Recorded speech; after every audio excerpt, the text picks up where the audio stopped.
Magandang hapon mga ka-painters. Ang gagawin po natin ngayon mga ka-painters, magre-repaint po tayo ng wall mga ka-painters. Yan, nakikita nyo na po yung wall, maraming tama po siya.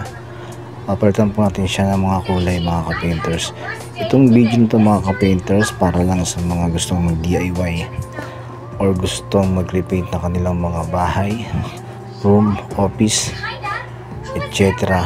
Ito po itong video na ito, ituturo ko po sa inyo yung mga tamang paraan, step by step po mga ka-painters, para matuto po kayong mag-repaint kahit hindi kayo isang pintor mga ka-painters. Ito po yung nagamit natin mga ka-painters pang primer, itong Davis Bondo. Bago po ang lahat, bago tayo magsimulang mag-repaint mga ka-painters, siyempre unahin po natin muna mag-primer mga ka-painters. Yan po yung pinaka-importante sa lahat. Kailangan po natin siyang primeran muna yung mga dating pintura na naka-apply dito sa i-repaint natin mga ka-painters. Kasi ang papalitan natin siya ng kulay white na po. White na cellulose po yung ipapainal natin ito mga ka-painters. Medyo dark po yung kulay na dati, kaya applyan natin siya ng flat latex primer. Ito po yung Davis Bondo mga ka-painters. Makatawan po yan Davis Bondo mga ka-painters, kaya yan po yung ginagamit namin na pang primer. Kahit po yung mga pang top coat mga ka-painters, Davis product po yung ginagamit natin sa ating mga project mga ka-painters. Yan, ito po yung gagawin natin pagpa-primer mga ka-painters.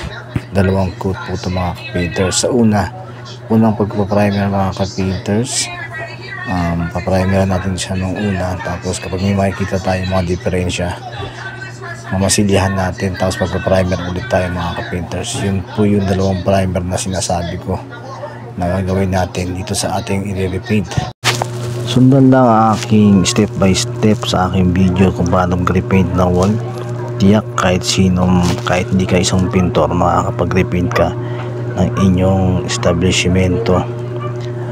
Yan mga ka-painters, napakadali lang talaga magpintura mga ka-painters, basta sundin nyo lang yung mga tamang proseso para hindi po kayo magkakamali mga ka-painters. Basta unahin po lagi primer mga ka-painters. Yun po yung pinaka-importante.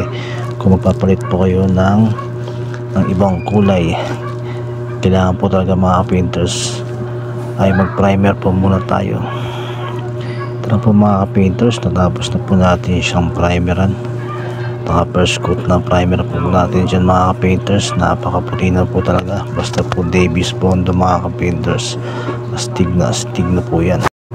Aantayin na natin matuyo yung ating in-apply na primer mga ka-painters dito sa wall. Nakikita niyo po yung mga butas, nakikita na po yan kapag na-primeran na natin yung mga diferensya yan mga ka-painters. Marami po siyang mga ganyang problema dito sa wall, pero kung wala mang problema ganyan mga ka-painters, napakadali lang talaga mag-repaint. Yan yung kabila na masilyahan natin mga ka-painters, kaya yung mga tinuro ko sa inyo mga ka-painters, masilyahan po natin ng gamit ang skim coat na SK1 ng Mondo, Davis Mondo po yan mga ka-painters. Gawa rin po ng Davis yan. Yan po yung ating skim coat na ginagamit dito mga ka-painters. Yan po, masiyahan na po natin ang mga tama nakita natin kanina. Makikita po natin yung mga ka-painters yan kapag nakapag-primer na po tayo. Lalabas po yung mga diferensya. Pero kung wala naman po mga diferensya mga ka-painters, napakadali na po talagang magpintura or mag-repaint sa ating mga kwarto, bahay, opisina. Basta wala po mga diferensya tulad ng ginagawa ko ngayon, nagmamasilya pa ako ng mga butas. Ito na po mga painters, na masilyahan na po natin lahat yung mga diferensya dito sa wall na ginagawa natin. Yan, nakikita nyo po. Yan, pati yung butas wala na po siya mga ka-painters. Antay lang natin siyang matuyo bago natin siyang liliyahin mga ka-painters.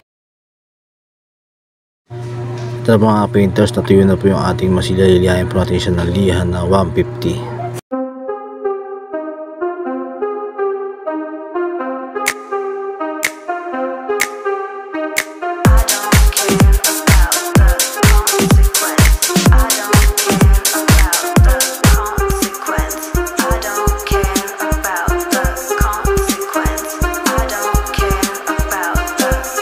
Consequence.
ating maliha mga painters, mag-apply ulit tayo ng ating primer doon po sa mga part na ating niliha mga painters.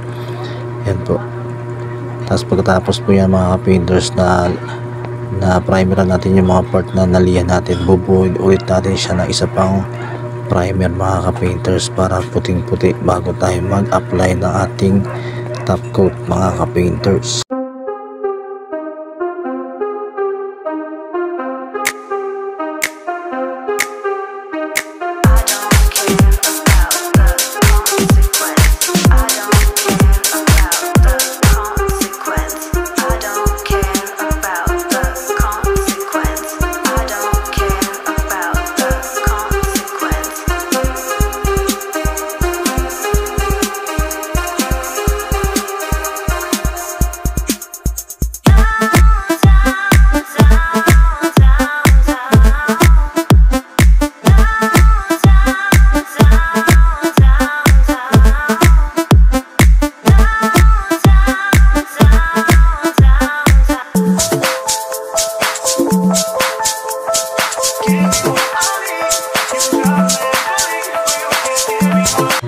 Yan po mga ka-painters, tapos na po tayo mag-primer ng yan. Nakatukot na primer po tayo mula simula mga ka-painters. Yan na po yung pinaka-itsura niya. Akala niyo po finish na po yan mga ka-painters. Kaya po talaga ang Davis Pondo. Latex pa lang, akala mo finish na, pero hindi po pala. Ito po pala ang ating gagamitin na pan-top coat ng Davis Mega Quill Semi-Gloss mga ka-painters.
Ito na po mga ka-painters, ito na po yung pinaka final na itsura niya po mga ka-painters. Nakapag semi-gloss na po tayo dyan mga ka-painters. 2 coat na semi-gloss white post para sa wall. Ngayon po nilalagyan po natin siya ng konting accent, nilalagyan po natin siya ng baseboard na kulay gray. Gumamit po tayo dyan ng ng ating tawag ng Davis na aqua gloss 8 na kulay gray mga ka-painters. Yan po yung pinang-baseboard natin.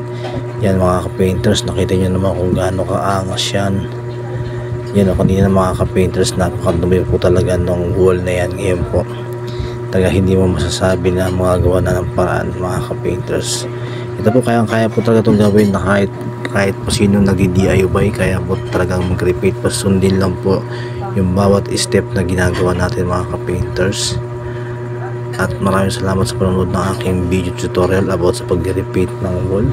God bless mga ka-painters.